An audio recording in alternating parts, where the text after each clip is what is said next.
على حبيبك خير خلق كلهم. سبحان ربك رب العزة عما يصفون وسلام على المرسلين والحمد لله رب العالمين.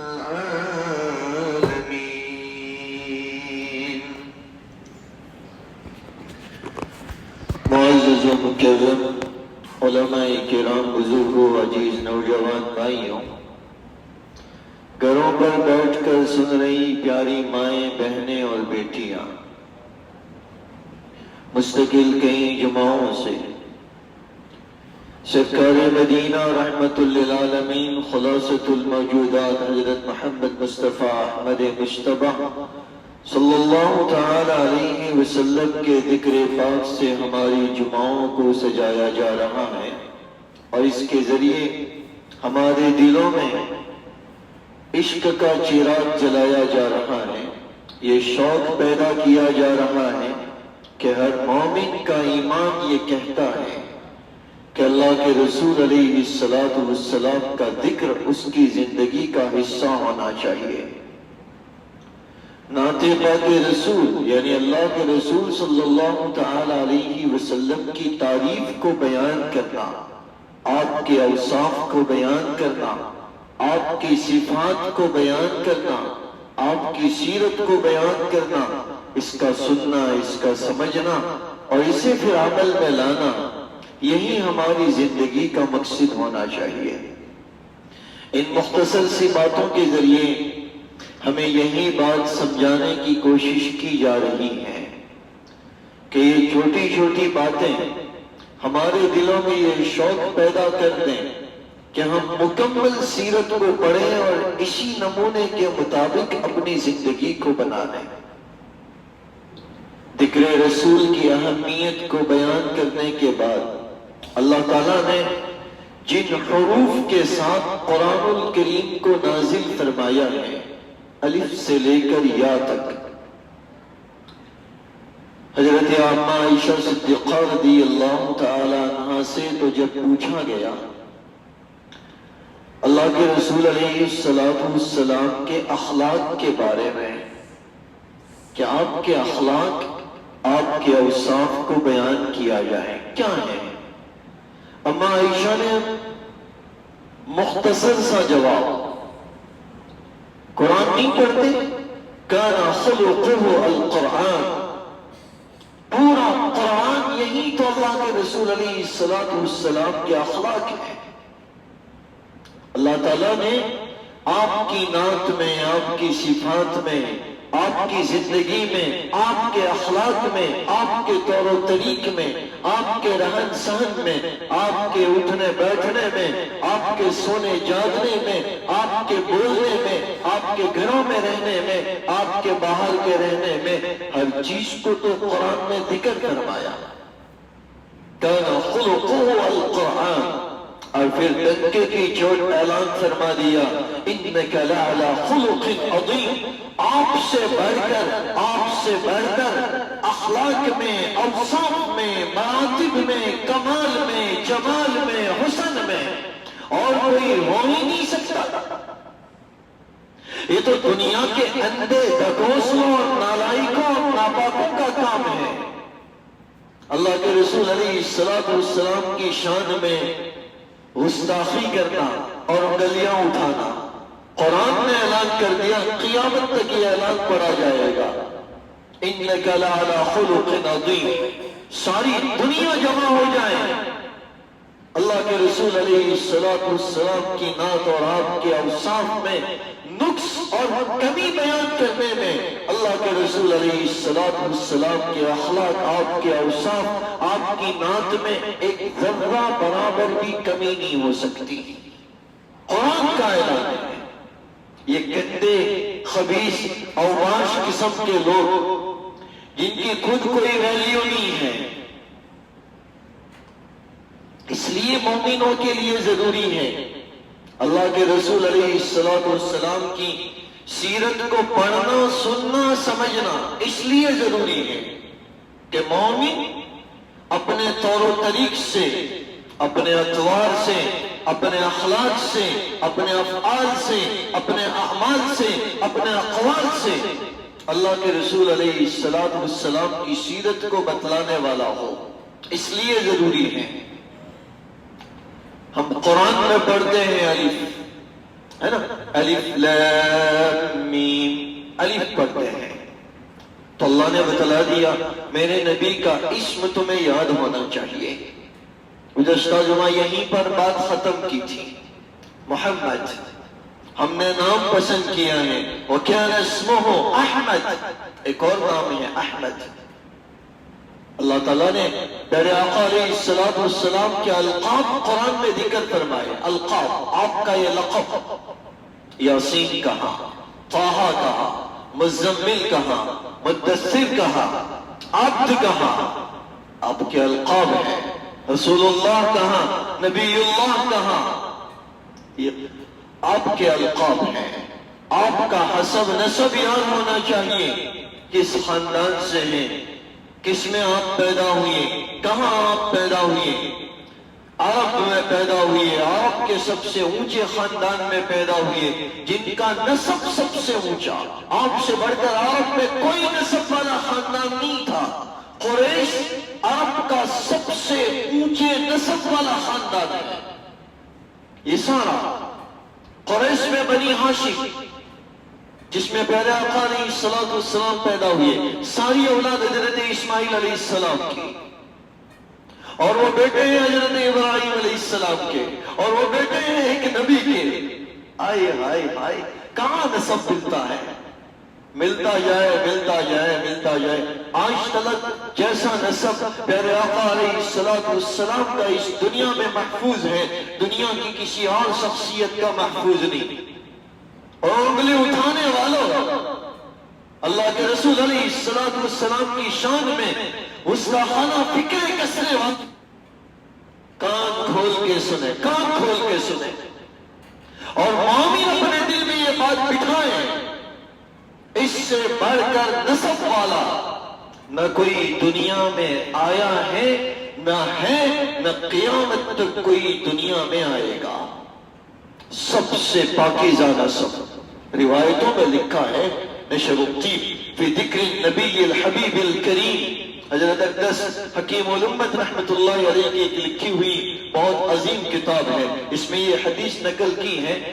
آپ کا خاندان اتنا پاکیزہ تھا، پیارے آقا علیہ السلام جتنی نسلوں میں چلے ہیں، میں ہے نا بھئی جتنی پشتوں میں چلے ہیں آپ، کہ بھئی دادا، پردادا، خردادا، سکردادا، جتنے دادا دادا چلتے جاتے ہیں، ایسے ہی آتے ہیں نا، دادی آتی ہے، پھر نانی کی طرف سے ایک رشتہ چلتا ہے۔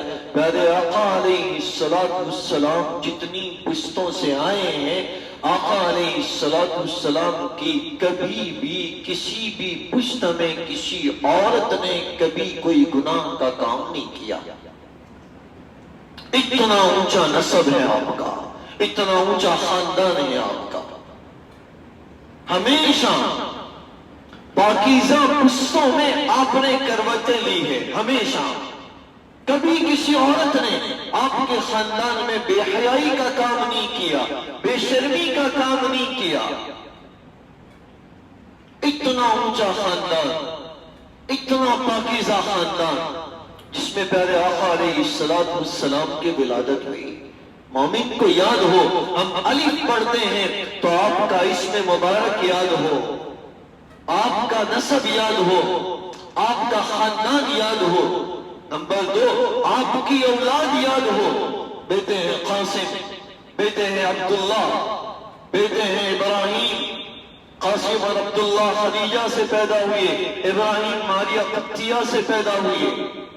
بیٹیاں ہیں 4، زینب، رقیہ، ام کلثوم اور فاطمہ رضی اللہ تعالی عنہن اجمعین۔ بیویاں ہیں 11، باندی ہیں 1۔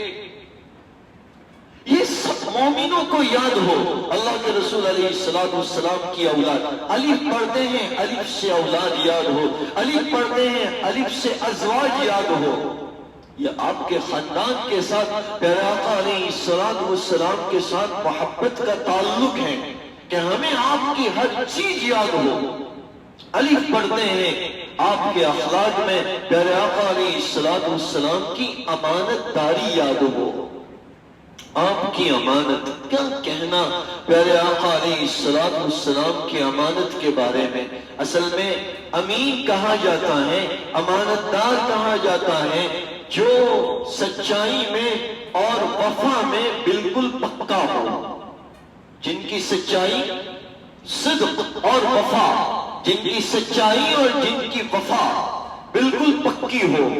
ان کی باتوں میں بھی، ان کے اعمال میں بھی، ان کے طور و طریق میں بھی، ان کے رہن سہن میں بھی سچائی اور وفا دونوں چیزیں مکمل طور پر پائی جاتی ہو، انہیں کہتے ہیں امین. اور پیارے آقا علیہ السلام میں یہ صفت اتنی مکمل طور پر موجود تھی کہ بعثت سے پہلے پیارے آقا علیہ السلام کا جو اصل نام تھا، اس کے علاوہ عربوں نے ایک اور نام بنایا تھا، آپ تو امین ہیں. اتنے زیادہ امانت دار، انہی نام سے پہچانتے تھے. محمد کون؟ وہی صادق، وہی امین، ان نام سے پہچانے جاتے تھے. باتوں میں سچے، اعمال میں سچے. پیارے آقا علیہ السلام کی امانت داری کا اندازہ اس بات سے لگایا جا سکتا ہے کہ نبوت ملنے کے بعد پیارے آقا علیہ السلام نے 13 برس تک مکہ میں رہتے ہوئے مکہ کے مشرکین کو دین اسلام کی اور توحید کی طرف بلایا. اور اس زمانے میں مکہ کے مشرکین پیارے آقا علیہ السلام کے خون کے پیاسے ہو گئے، مشورے کرنے لگے، میٹنگیں بلانے لگے. اللہ کے رسول علیہ السلام کو ملک سے باہر کرنے کی میٹنگ، اللہ کے رسول علیہ السلام سے تعلقات ختم کرنے کی میٹنگ، اللہ کے رسول علیہ السلام کا سر قلم کرنے کی میٹنگ. نعوذ باللہ من ذالک، اللہ ہم سب کی ایسی باتوں سے پناہ فرمائے. ایسے ایسے مشورے کر رہے ہیں، اتنے بڑے دشمن بنے بیٹھے ہیں. اس کے باوجود بھی پیارے آقا علیہ السلام کی امانت داری کا یہ حالت تھا کہ جس وقت میں اللہ تعالیٰ نے آپ کو ہجرت کا حکم دیا، 13 برس ہو چکے ہیں نبوت کے بعد، اور ان 13 برسوں میں مکہ کے مشرکین کی دشمنی اتنی زیادہ ہو گئی ہے. اس کے باوجود بھی جب ہجرت کا حکم ہوا، جس رات میں آپ ہجرت کے لیے روانہ ہونے والے تھے، حضرت علی کو بلا کر کہا، علی میرے پاس مکہ کے مشرکین کی جو ابھی مومن نہیں ہوئے ہیں، ظاہر میں میرے اتنے بڑے دشمن ہیں، ان کی کچھ امانتیں رکھی ہوئی ہیں، تم آج رات رک جاؤ، میرے بستر پر آرام کرو، کل صبح میں اٹھ کر مکہ کے لوگوں کی امانتیں واپس کر کے پھر مدینہ آ کے ملیں گے. ایمان لانے کے، نبوت کے بعد دشمنی کے باوجود بھی مکہ کے لوگ اپنی امانتیں پیارے آقا علیہ السلام کے پاس رکھتے تھے. یہ ہے نبوی تعلیم، امانت داری. امانت داری، مومن اپنی ہر بات میں امین ہو، سچا ہو. مومن اپنے ہر وعدے میں پکا ہو، یعنی اس میں وفا ہو. وہ مومن نہیں جس میں امانت داری اور وفاداری نہیں. مومن بنتا ہے 2 صفتوں سے، کمال پیدا ہوتا ہے اس کے ایمان میں 2 صفتوں سے، امانت داری سے اور وفاداری سے، جس میں صدق آتا ہے، جھوٹ سے بچنا آتا ہے. پیارے آقا علیہ السلام کی امانت داری کا یہ عالم دیکھو. یہ تو ایک قصہ ہے، آپ کی امانت داری کے قصے، آپ کے صدق و وفا کے قصے سیرت کی کتابوں میں لکھے ہیں، تفصیل سے لکھے ہیں. پیارے آقا علیہ السلام کی کیسی امانت داری تھی، آپ کا صدق کیسا، آپ کی وفاداری کیسی، آپ اپنے وعدے میں کتنے سچے. مومن الف پڑھتا ہے، اسے یاد ہونا چاہیے اللہ کے رسول علیہ السلام کے اخلاق میں ایک خلق عظیم ہے، امانت داری. آپ امین تھے کہ مشرکین بھی اپنی امانتیں حفاظت کے لیے آپ کے پاس رکھتے تھے، جانتے تھے انہی کے پاس محفوظ رہ سکتی ہیں اور کسی کے پاس محفوظ رہ نہیں سکتی. یہ امانت داری کی تعلیم آپ نے دی ہے. مومن امانت دار بنے اپنی بات میں، اپنے عمل میں. پھر دیکھیں اصل میں یہ آج کل یہ جو دنیا میں کچھ آوازیں اٹھ رہی ہیں، دیکھیے دنیا والوں کی آوازیں چاہے وہ ظاہر میں کتنے ہی بڑے طاقتور نظر کیوں نہ آتے ہو، ان کی آوازیں مکڑی کے جالے کے برابر ہیں. اور قرآن میں اللہ تعالیٰ نے اس کا اعلان فرمایا ہے کمثل بیت العنکبوت. اللہ فرماتے ہیں کمثل بیت العنکبوت، یہ تو مکڑی کے جالوں کی طرح ہے. مکڑی کا جالا اسے توڑنے کے لیے ضرورت پڑتی ہے، کسی بڑے وزندار ہتھیار کی ضرورت پڑتی ہے. آپ نے چھوٹی لکڑی لی، اس پر گھما دی، ٹوٹ گئے. یہ دنیا میں جتنی آوازیں اٹھ رہی ہیں نا، یہ ساری آوازیں یہ کوئی طاقت نہیں رکھتی، یہ گدھے کی طرح آواز ہے. کمثل الحمار، کمثل الحمار، یہ تو گدھے کی آوازوں کی طرح ہے. بھئی گدھے کی آواز کی کوئی ویلیو ہوتی ہے؟ آدمی کوئل کو اپنے گھر کی چوکھٹ پہ بٹھاتا ہے، طوطوں کو بٹھاتا ہے. بھئی گدھے کی آواز کو کوئی برداشت کرتا ہے؟ یہ ساری آوازیں ایسی ہیں جو دنیا میں اٹھ رہی ہیں. اصل بات یہ ہے، اصل بات یہ ہے، توجہ سے سنیے گا، اصل بات یہ ہے کہ مومن حقیقی معنی میں دنیا والوں کے سامنے وہ نبوی نمونہ پیش کرے جس کی بنیاد پر دشمن اسلام کے غلام بنتے ہیں. یہ وہ چیزیں تھی امانت داری کہ جس کی بنیاد کے اوپر دشمن بھی آپ کے قائل تھے. اللہ کے رسول علیہ السلام کے پاس جو چیز محفوظ رہ سکتی ہے وہ اپنوں کے پاس بھی نہیں رہ سکتی. مومن یہ نمونہ پیش کرے کہ ساری دنیا کا امن، ساری دنیا کی شانتی، ساری دنیا کا سکون مومن کے عمل سے وابستہ ہے، دنیا کی طاقتوں سے وابستہ نہیں ہے. ایک اور بار سنیے، ساری دنیا کا امن، ساری دنیا کا سکون مومن کے عمل سے وابستہ ہے، دنیا کی طاقتوں سے وابستہ نہیں ہے. اللہ کے رسول علیہ السلام نے یہ نمونہ امت کے سامنے پیش کیا ہے. اللہ کے رسول علیہ السلام کی امانت داری. ہم قرآن میں بار پڑھتے ہیں، ہمیں معلوم ہونا چاہیے اللہ کے رسول علیہ السلام کی بعثت کے بارے میں. آقا علیہ السلام کی بعثت، نبوت آپ کو 40 برس کی عمر میں ملی اور حرا میں تشریف فرماتے جبریل امین نبوت کا سب سے پہلا پیغام لے کر آئے. اللہ تعالیٰ نے آپ کو نبی بنا کر مبعوث فرمایا ہے. آپ کی بعثت ہوئی 40 برس کی عمر میں، 40 برس ختم کر چکے تھے اور اللہ تعالیٰ نے آپ کی بعثت فرمائی. مومن کو یاد ہو اللہ کے رسول علیہ السلام کی بعثت کے بارے میں، مومن کو یاد ہو اللہ کے رسول علیہ السلام کی فصاحت اور آپ کی بلاغت کے بارے میں. آپ سے بڑھ کر مکمل اور اونچا کلام کرنے والا شاید کوئی نہیں یقینی طور پر. حالانکہ اللہ کے رسول علیہ السلام نے ظاہری طور پر دنیا میں کسی سے پڑھنا لکھنا سیکھا نہیں تھا. عربی میں اسی کو امی کہتے ہیں، لیکن پڑھنا لکھنا سیکھا نہیں. اس کے باوجود بھی سب سے بڑھ کر علم والے کون؟ اللہ کے بعد اللہ کے رسول.